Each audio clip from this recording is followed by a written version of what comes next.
Hello दोस्तों, इस video में हम लोग डायरेक्ट और इनडायरेक्ट नरेशन के बारे में पढ़ेंगे। डायरेक्ट और इनडायरेक्ट नरेशन होता क्या है, डायरेक्ट और इनडायरेक्ट नरेशन हम लोग कहते किसे हैं, है ना। इसको एक एक रोल वाइज पढ़ेंगे दोस्तों। डायरेक्ट इनडायरेक्ट जो नरेशन होता है अपने आप में बहुत ज़्यादा ही इंपॉर्टेंट है। ये 6 क्लास से लेकर दोस्तों 12 तक मतलब पढ़ाया जाता है ना। और कंपटीशन लेवल में भी दोस्तों ये बहुत ज़्यादा पूछा जाता है। तो हम इसको एक एक रूल वाइज आप लोग को बताएंगे। अगर आप लोग पूरा डायरेक्ट और इनडायरेक्ट अगर पढ़ना चाहते हैं तो मैं एक एक करके दोस्तों एक एक रूल वाइज आप लोग को बताऊंगी, और वो भी अच्छे से अपनी तरफ से पूरी कोशिश करूँगी। ठीक है, तो चलिए दोस्तों हम लोग वीडियो को स्टार्ट करते हैं। अब देखिए यहाँ पे क्या है, रूल नंबर 1। रूल नंबर 1, वक्ता। वक्ता को इंग्लिश में क्या बोलते हैं दोस्तों, स्पीकर। अब आप लोग सोचेंगे वक्ता किसे कहते हैं दोस्तों, वक्ता हम लोग उसे कहते हैं जो जिसके द्वारा बातें कही जा रही है। जैसे इस टाइम हम पढ़ा रहे हैं आप लोग को, तो हमारे द्वारा कुछ ना कुछ बातें बोली जा रही हैं, है ना। तो हम इस टाइम क्या है, वक्ता है। तो वक्ता के कहे हुए शब्दों को 2 प्रकार से व्यक्त किया जाता है। जो वक्ता होता है मतलब कोई बात अगर कोई व्यक्ति अगर कहता है तो उसको हम लोग 2 प्रकार से कह सकते हैं। उसको कितने प्रकार से कह सकते हैं दोस्तों, 2 प्रकार से कह सकते हैं। पहला है डायरेक्ट और दूसरा इनडायरेक्ट। इनडायरेक्ट। अब देखिए दोस्तों, अब यहाँ पे क्या है, हम वक्ता के शब्द को ज्यों का त्यों कह सकते हैं। ज्यों का त्यों यानी कि डायरेक्ट नरेशन में हम लोग कह सकते हैं। एग्जाम्पल में क्या है दोस्तों, ही सैड, वह कहा, I am going to Mumbai, वह कहा कि मैं मुंबई जा रहा हूँ। अब देखिए दोस्तों यहाँ पे क्या है कि वह कहा कि मैं मुंबई जा रहा हूँ। तो दोस्तों अगर तो ये बातें ज्यों की त्यों हम मतलब बोले हैं ना, मतलब वह कहा कि मैं मुंबई जा रहा हूँ, है ना। इसमें मैंने कोई भी बदलाव नहीं किया है। तो ये क्या हो गया दोस्तों, ये हो गया डायरेक्ट नरेशन। दोस्तों एक बात और, एक हम लोग डायरेक्ट नरेशन को डायरेक्ट स्पीच भी कह सकते हैं। क्या कह सकते हैं दोस्तों, डायरेक्ट स्पीच भी कहते हैं। अब देखिए दोस्तों इसका रूल नंबर, नेक्स्ट रूल क्या है कि हम वक्ता के कहे हुए कथन का सारांश प्रकट करते हैं। जैसे कि डायरेक्ट में तो मतलब इस तरह था जो भी बताए हैं। अब इनडायरेक्ट दोस्तों कैसे रहेगा, अब इसी का इनडायरेक्ट देखिए क्या है, he said that, he said that, वह कहा कि he was going to Mumbai, he was going to Mumbai. अब देखिए दोस्तों यहाँ पे अंतर आप समझ लीजिए कि पहले हम आप लोग को क्या बताए हैं कि वह कहा कि मैं मुंबई जा रहा हूँ। ये पहले तरीके से हम लोग इस बात को बोले हैं, और दूसरा तरीका उसी की बात को हम अपने लैंग्वेज में किसी को बता रहे हैं। क्या बता रहे हैं कि वह कहा कि वह मुंबई जा रहा था, है ना दोस्तों। तो यही होता है डायरेक्ट और इनडायरेक्ट नरेशन। अब उम्मीद करते हैं आप लोग को इतनी बातें समझ में आ गई होगी। और हाँ, इनडायरेक्ट नरेशन में कभी भी इन्वर्टेड कॉमा का प्रयोग नहीं होता है दोस्तों, लेकिन इसमें बहुत सारे नियम हैं और उस नियम को हम एक एक करके हम लोग नेक्स्ट जानेंगे। चलिए और हम लोग आगे देखते हैं। Rule number 2। रूल नंबर 2 क्या है दोस्तों कि डायरेक्ट नरेशन के 2 भाग होते हैं। डायरेक्ट नरेशन के कितने भाग होते हैं दोस्तों, 2 भाग होते हैं। पहला रिपोर्टेड वर्ब तथा दूसरा रिपोर्टेड स्पीच या रिपोर्टेड पार्ट, है ना। अब दोस्तों हम लोग रिपोर्टेड वर्ब और रिपोर्टेड स्पीच किसे कहते हैं हम लोग देखेंगे। पहले देखिए यहाँ पे क्या है कि रिपोर्टेड वर्ब, रिपोर्टेड पार्ट में वक्ता कथन को जिस फिनिट वर्ब में कहना आरंभ करता है उसे रिपोर्टेड वर्ब कहते हैं। अब देखिए उसके बाद क्या है कि इसको इन्वर्टेड कॉमा के बाहर लिखा जाता है ना। रिपोर्टेड स्पीच, जो कुछ वक्ता के द्वारा कहा जाता है उसे हम रिपोर्टेड पार्ट कहते हैं या स्पीच कहते हैं। दोस्तों कहने का मतलब आप समझिए कि देखिए यहाँ पे कि Ram said he will you give me your pen. Ram said, वह कहा कि क्या तुम मेरी पेन दे सकते हो, क्या तुम अपनी पेन दे सकते हो, मुझे अपनी पेन दे सकते हो। अब दोस्तों यहाँ पर देखिए क्या है कि राम सैड, दोस्तों राम सैड यानी ये क्या है दोस्तों, ये रिपोर्टेड वर्ब है, रिपोर्टेड वर्ब है। अब रिपोर्टेड स्पीच क्या है दोस्तों कि will you give me your pen, क्या आप मुझे अपनी पेन दे सकते दे सको, क्या आप मुझे अपनी पेन दे सकेंगे, है ना। सॉरी दोस्तों, मैं मतलब बोलने में कहीं ना कहीं मिस्टेक हो जा रही है, तो उसके लिए सॉरी। आप लोग प्लीज़ समझने की कोशिश कीजिएगा। तो यहाँ पे क्या है कि रिपोर्टेड पार्ट, यानी कि ये रिपोर्टेड पार्ट है दोस्तों। हम एक ट्रिक आप लोग को बता दे रहे हैं, ठीक है।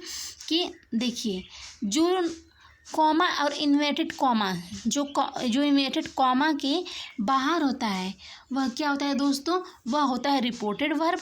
और जो जो इन्वर्टेड कॉमा के अंदर होता है दोस्तों, इसे हम बोलते हैं रिपोर्टेड स्पीच। अब तो आप लोग समझ ही जाएंगे कि जो इन्वर्टेड कॉमा के बाहर रहता है उसे हम लोग रिपोर्टेड वर्ब बोलते हैं। जो रिपोर्टेड कॉमा के क्या बोलते हैं, इन जो कॉमा के अंदर होता है, डबल कॉमा के अंदर, उसे हम लोग रिपोर्टेड स्पीच बोलते हैं। इन्वर्टेड कॉमा के अंदर तो उसे हम लोग क्या बोलते हैं दोस्तों, रिपोर्टेड स्पीच बोलते हैं। चलिए हम लोग नेक्स्ट रूल देखते हैं। अब देखिए यहाँ पे दोस्तों क्या है कि डायरेक्ट स्पीच के मुख्य नियम दोस्तों। इस जो डायरेक्ट नरेशन होता है उसका एक नियम होता है, और जो इनडायरेक्ट स्पीच होता है दोस्तों उसका भी एक नियम होता है। अब देखिए यहाँ पे क्या है कि डायरेक्ट स्पीच में वक्ता के कथन को हम इन्वर्टेड कॉमा के अंदर रखा जाता है। अब देखिए दोस्तों यहाँ पे क्या है, जो राम सेड राम जो कहा है दोस्तों, इसको इन्वर्टेड कॉमा के अंदर रखा गया है कि नहीं, इसको इन्वर्टेड कॉमा के अंदर रखा गया है ना। अब देखिए दूसरा रूल क्या है कि रिपोर्टेड वर्ब के पश्चात कॉमा का प्रयोग होता है। रिपोर्टेड वर्ब के पश्चात कॉमा का प्रयोग होता है। अब यहाँ पे देखिए आप लोग कि जैसे ही रिपोर्टेड वर्ब दोस्तों ख़त्म हुआ है, कॉमा का प्रयोग हुआ है ना। ये क्या है, ये किसका रूल है दोस्तों, डायरेक्ट स्पीच का, डायरेक्ट नरेशन का, ठीक है। रूल नंबर 3 दोस्तों क्या है, इन्वर्टेड कॉमा के अंदर के भाग का प्रथम भाग कैपिटल अक्षर होता है दोस्तों। इन्वर्टेड कॉमा के अंदर का जो पहला वर्ड होता है उसका जो पहला अक्षर होता है दोस्तों हमेशा कैपिटल लेटर में रहता है। आप लोग याद कर लीजिएगा ये दोस्तों, ये एक क्या है, ये डायरेक्ट नरेशन लिखने का एक रूल है। आप लोग इसको स्क्रीनशॉट लेना चाहते तो ले लीजिए, वरना आप मतलब एक कॉपी पे नोट कर लीजिए दोस्तों। अगर इसमें से अगर एक भी रूल अगर आप मतलब फॉलो नहीं करेंगे, आपका सेंटेंस डायरेक्ट नरेशन का गलत हो जाएगा, ठीक है। अब दोस्तों इनडायरेक्ट नरेशन के रूल को पढ़ेंगे। अब दोस्तों क्या है यहाँ पे, रूल नंबर 1, इनडायरेक्ट स्पीच में इन्वर्टेड कॉमा को हटा देते हैं। इनडायरेक्ट स्पीच में इन्वर्टेड कॉमा को हटा देते हैं। और रूल नंबर 2 क्या है कि रिपोर्टेड वर्ब के बाद कॉमा का प्रयोग नहीं करते हैं। और रूल नंबर 3 क्या है दोस्तों कि रिपोर्टेड वर्ब का टेंस कभी नहीं बदलता, ठीक है। और यहाँ पे रूल नंबर 4 क्या है दोस्तों कि रिपोर्टेड वर्ब को रिपोर्टेड स्पीच के भाव के अनुसार told, state, asked, requested, commanded, placed, advice, ordered में बदल देते हैं। रूल नंबर 5 क्या दोस्तों कि रिपोर्टेड वर्ब के पश्चात आवश्यकता अनुसार उचित कंजक्शन, आवश्यकता अनुसार सॉरी दोस्तों, रूल नंबर 5, एक मिनट, वीडियो में थोड़ा मिस्टेक हो गया है, प्लीज़। रूल नंबर 5 क्या है दोस्तों कि रिपोर्टेड वर्ब के पश्चात आवश्यकता अनुसार उचित कंजक्शन लगाना चाहिए दोस्तों। जैसे कि दैट, इफ़, वेदर, टू दोस्तों, हर एक सेंटेंस में एक अलग भाव के अनुसार जो होता है ना कंजक्शन का प्रयोग होता है, तो हम आप लोग को एक एक बताएंगे इसमें से, ठीक है। रूल नंबर 6 क्या है दोस्तों, देखिए, आई तथा प्रॉपर नाउन को छोड़कर रिपोर्टेड स्पीच का पहला अक्षर स्मॉल लेटर में लिखा जाता है, और काल यानी सर्वनाम तथा समय अथवा स्थिति की निकटता को दूरी सूचक शब्दों में प्रयोग किया जाता है। अब दोस्तों हम लोग इसका एग्जाम्पल देख लेते हैं। देखिए यहाँ पे, एक मिनट दोस्तों, हम लोग को दिखा रहे हैं इसका एग्जाम्पल। देखिए दोस्तों इसका एग्जाम्पल है ना, यहाँ पे क्या है कि ही, देखिए यहाँ पे ही सैड, देखिए दोस्तों यहाँ पे रिपोर्टेड वर्ब के बाद किसका प्रयोग हुआ है दोस्तों, कंजक्शन का प्रयोग हुआ है। और रिपोर्टेड क्या बोलते हैं, इनडायरेक्ट नरेशन में कॉमा का प्रयोग नहीं हुआ है, कॉमा को हटाकर कंजक्शन का प्रयोग कर देगा। और इन्वर्टेड कॉमा जो लगाया गया था दोस्तों, ये क्या हो गया, ये हट गया है ना। और जो टेंस है वो भी बदला गया है। जी देखिए, जो टेंस है ये भी यहाँ पे क्या किया गया दोस्तों, बदल दिया गया है ना। और देखिए यहाँ पे क्या है कि जो इसका जो मतलब ये जो कैपिटल लेटर था यहाँ पे डायरेक्ट में, वो यहाँ पे क्या कर दिया गया दोस्तों, स्मॉल लेटर कर दिया गया है ना। तो दोस्तों इसी प्रकार से उम्मीद करते हैं आप लोग को सभी रूल्स समझ में आया होगा। दोस्तों अगर वीडियो पसंद आए चैनल को सब्सक्राइब, वीडियो को लाइक शेयर कमेंट करें दोस्तों।